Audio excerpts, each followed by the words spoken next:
Any prospects you think really move up the Cowboy board or move down after the workouts? As a ball knower, I would say that the one that I'm concerned with is I've heard them. I'm just not going to react to it. I've heard the two references. I know you did. You tried to just blow by it, so I was going to shoehorn another one in there. I'm going to make sure Schottenheimer doesn't get base power, so he lives in the dark for an entire weekend. Talking seam, right? That's baseball. Balls dude, I heard it used it by Barstool this week. Talking where somebody seam? said you don't know seam. Wait, what about golf? Talking dimples? Yeah. Talking tea? Yeah, dimples. Talking tea? Yeah. No, yeah, like spilling tea. Talking ice? Yeah. Talking puck? Talking puck. It'd be puck, ball. But see, ball gets used for basketball and football now. What's the little ball, the little damper on the racket called? Is it called a damper? A little thing? Oh, it controls like the vibration? Yeah, I don't know. Whatever that thing's called. You do talking tennis, do that. Talking damper. In curling, you could do talking stone. Talking broom. Let's talk prospects. Let's talk. The big one, the one that has shifted the most probably, just because it was, and he was a top prospect before, but in terms of just, all right, here's confirmation, and now it feels like he's officially tested out of your range, is Sonny Styles.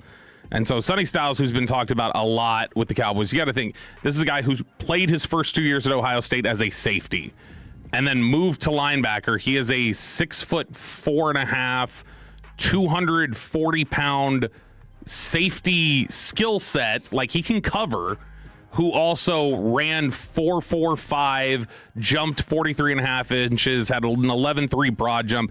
All the testing was just ridiculous, out of this world. And he's somebody who gets a ton of... And his brother ran a 4.28. Yeah, his brother's even faster. And the thing is that when you look at Sonny Styles, he gets a ton of credit also for just natural leadership.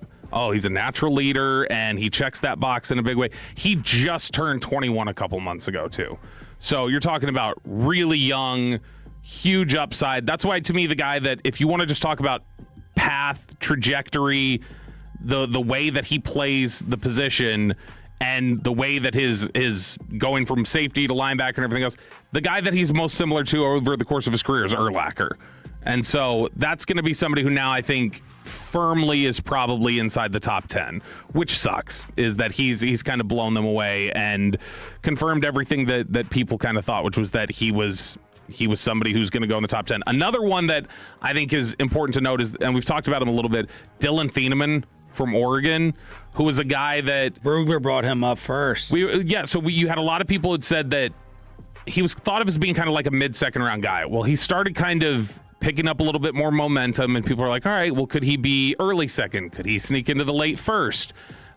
Daniel Jeremiah this week started talking about him going 18 to Minnesota, so he may not even last your second pick if you're Dallas. Ugh. But then when he goes out there and he runs a 4.35 in the 40 as a safety, it's like, okay, all right, you the athlete we thought we saw on tape, you're that dude. And so I think those are two that really stand out of guys who really kind of moved their stock a little bit or solidified, all right, we belong in this discussion. All right, the rest of our Combine notebook, we had 5 questions that we were asking before we left. We did the first 2 at the beginning of the Expressway. The next one was, who are they taking official visits with? Because you can't listen to the informal visits. It's more about the formals and the 30 visits that come out.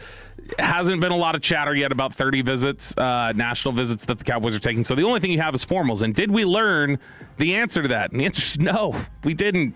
We didn't learn the answer because the agents have gotten savvy. As we were talking about this a little bit with Shoddy before we Why don't went on they the want air. the info out? No, they do want the info out, even if it's not true. Oh. So as Archer was saying, Archer was talking to me about this off the air. He's like, I think these agents have just started coaching these kids on, do you have a formal with that team? Uh-huh. Yep. Just say yep. Oh. Just say yes. Hype up the interest more. Teams aren't going to circle back and correct you. Just yes. Yeah, I did. Start. You had formals with everybody. Oh. And so, sure enough, you get 45 formal visits. I think Nick Harris talked about 2 days, like they were just 2 days into interviews, still had most of the positions to go, and they had already counted 48 people who had said they had formals with the Cowboys. And so it's like, all right, well, this is clearly not correct. Everybody was, yep, formal with them. Formal, yep, had a formal with them, had a formal with them. We made sure to call that out. Now, I will say this, though. Talking to some people, and confirming actual formals that they had, there is one position that it's like, to me, slam dunk. I think high up the priority list, they're gonna draft, and I think they are gonna draft a corner. I think one of those 2 picks is gonna be a corner, and so they clapping for that, like over DN.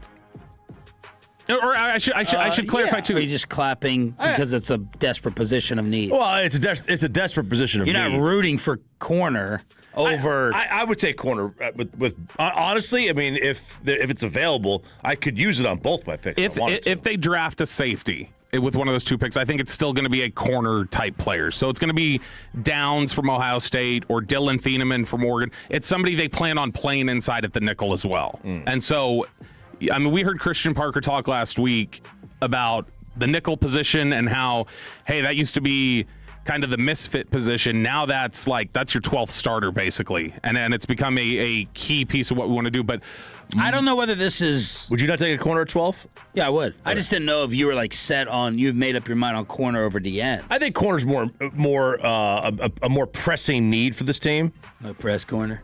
Yeah, just because I don't think they have any. Would you rather sign if I told you could have what a lot of people think is the top corner in the draft, Mansour Delane, or you get Mansour Delane and you've signed Trey Hendrickson, or you've signed Jalen Watson, the top corner from the Chiefs, and then you end up drafting at 12 Reuben Bain? Would you rather have the high upside younger edge rusher or the high upside younger corner? Oh, man. Can you tell me what I'm drafting at 20? Can I get the safety at 20, or is that too rich? That's the problem. The drop 8 spots creates too much chaos to where you really don't know what's going to be there. And what is my goal? Am I this win now, Jerry draft pick thing? What's your goal? That's the thing. What is your goal? Who's higher on your board between Bain and Delane? I like Delane more. Most people like Bain more. Damn. You saw Broadus ready to strangle me over Bain last week. I know. He falls in love with some players, and it becomes like you're talking about his child. He gets angry. Yeah. If you I'm not a fan. How do you talk about my kid when I'm right here? Yeah. I don't know. I don't have a strong preference. That's why I kind of like it. It's like in fantasy when you have the number 2 pick, you want the decision made for you. Right. But the idea of high upside young edge or high upside young corner. Corner. Okay. So, and I if I were to guess right now, I think. But I'm more scared of corner hitting than D end. Yeah, that's probably. what's giving me my hesitation. Like, I'm still scarred by Mo. I think I'm scarred by Diggs now. I'm getting scarred by Bland. I think with corner, it's like, okay, give me the safe high floor guy. I mean, Diggs did hit, but it was just it reversed. If I had 4 high floor corners, low ceiling, high floor, I feel really comfortable with it. Does it make you feel any different knowing that that's Christian Parker's specialty? Like, hey, he's a DB guy. Yeah, it makes me feel a little better. Because they've historically gone with front 7 type coaches. Is this a smear campaign on Downs? I'm not even going to read the Twitter account. I hope so. Let them drop. Yeah, it's not anyone like real. They went and bought their blue check. Maybe they're trying to get Downs to the Giants, but you tell me if the numbers sound like they're bad, Bobby. 30 and a quarter inch arms are really bad. 73-inch wingspan is really bad. Sub 6 foot tall. I told you when I was watching Downs on YouTube, I'm not ever going to say the tape. Yeah. The tape. When I was watching him on YouTube, I'm like, he doesn't look that big. And then poses 0 standout athletic traits and ducked the combine. Yeah, those things don't do well for Caleb Downs stock. My Bucks guy said, he said, you'd be surprised that he's not that big. Yeah. He's not a big guy. How about all those measurables? Yeah, that's small. If he had 30 arms under 31 inches, that's not great. Generally, you want 31 as the baseline. I wonder what ours are. We didn't do I guarantee you might not end up being. Does the arms take the end of the hands? Yeah, all right. It does. Well, then where does it start? Does it start at the? Starts at that little joint there from your shoulder. They start there and then they measure down to I think the middle finger. Yeah, it's. Well, I can show you that right now. Yeah, see right there. So if you look at it, they've got he's on the smaller end, but if you look at somebody pointed this out from Kentley Platt had written down that if you look at the measurements alone, not the athleticism, because the athleticism's different, but if you look at the measurements alone, he basically checked in at the same size, height, weight as Eric Berry did. So Eric Berry was 5'11 and a half, basically 211 pounds. Caleb Downs was 5'11 and a half, 206. The only problem is you also had 32-inch arms on Eric Berry, and there's under 31. I mean, it's barely above 30 with Caleb Downs. All right, the rest of the combine questions we had. How aggressive are they in re-signing Jadeveon Clowney? Not very. That was probably the biggest thing we learned. Brakes on. Out there was just that they, and I didn't know.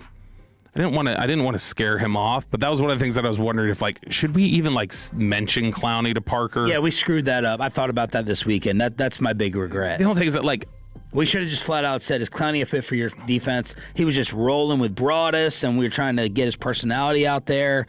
But we should have asked that. Yeah, they're not very aggressive at all. That has completely flipped. Well, look, it makes sense to me. Yeah, it does. We entered. But don't also say, just get us good football players. Like, sure. No, you had one. You had one in the building. It's the caveat. Get us good football players that fit our scheme. Mm-hmm. Yeah. Okay? Because Jadeveon Clowney is a good football player. Yeah.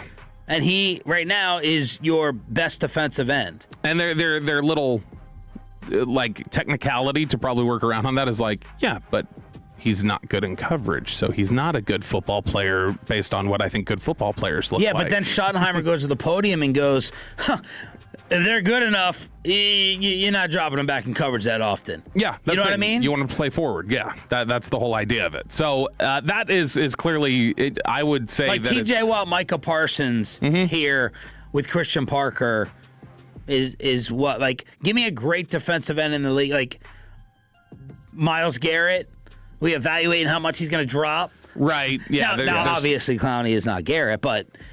Yeah, there's probably a little bit more. Who would they tighten the screws to for their rule versus saying, screw the rule? Coaches love their rules, and Rob Ryan even dropped a Marcus Ware occasionally. And then the final one was who's on the trading block around the league. Because we were talking about, like, Max Crosby, A.J. Brown. I think the surprise ones that are out there, or the ones that are not those two primary, I do think Minkah Fitzpatrick is going to get traded. Is what it sounds like. The one name I heard mentioned last week, a little bit talking to some people, that surprised me, and I didn't know that this was a little bit of, was DK Metcalf could get traded. Really? Which is really fast on the Pittsburgh front, but Metcalf could be a guy who's on the move. All right, Bobby Bell with his combine, no